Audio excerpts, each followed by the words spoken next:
sau de televizorul.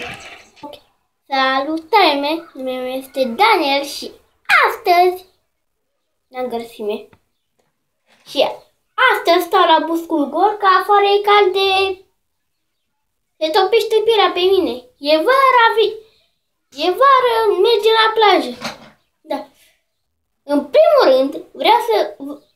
Bine ați venit la și vă uitați la episodul 1. Combinăm mâncăruri sau băuturi. Ok.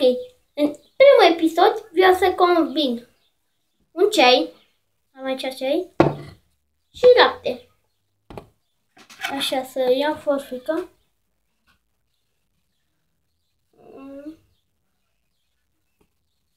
Așa. Și acum punem. O dau pe jos.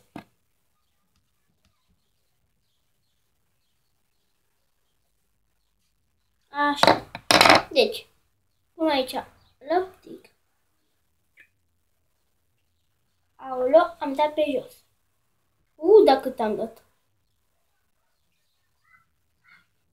Așa. Vezi, nebun, cum arată? Zici că e cappuccino. Deci, zici că e cappuccino. Bine, deci, aoleu, am uitat o limbă. Să mă șterg și pe aici. Mă întorc imediat. Ok, gata? Am lăsat și uștea deschisă, că am transpirat. Ok, am băgat, nu pot să vart. Sau pot. Așa. Ia uita. Zici că e cappuccino.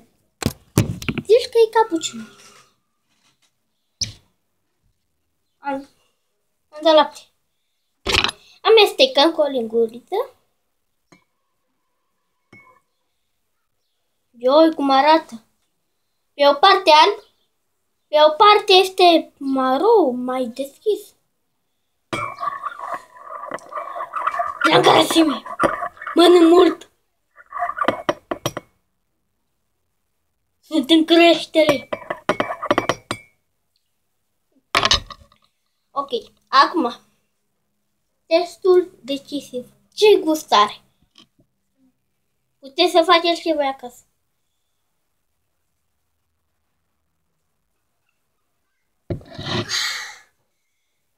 Are gust de parcă ar fi apă cu zahăr și cu sare.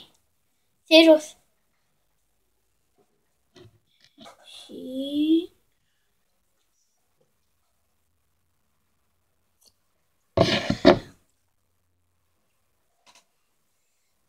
Deci are gust de apă cu zahăr și sare.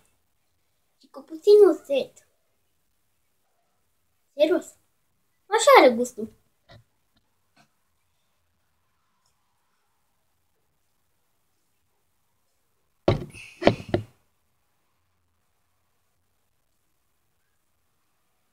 Așa râde în bebeluș.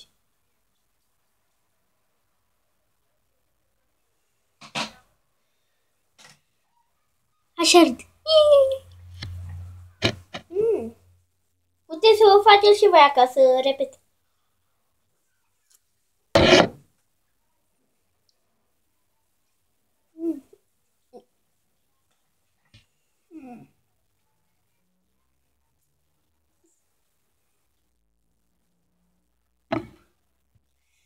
Mai beau puțin.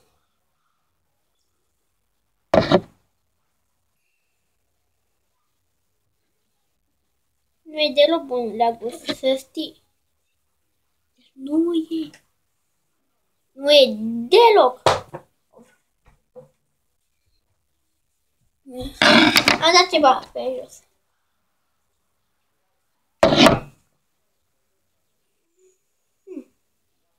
Ia mă, dacă mai amestec eu un pic.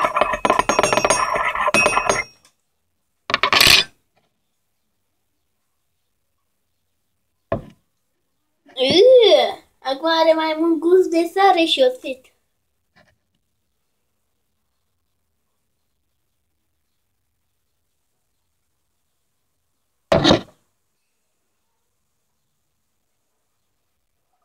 Ok?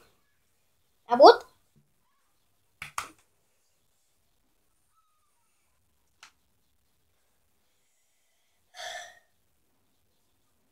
vi le recomand. Dar să mâncați cu biscuit este bunicel.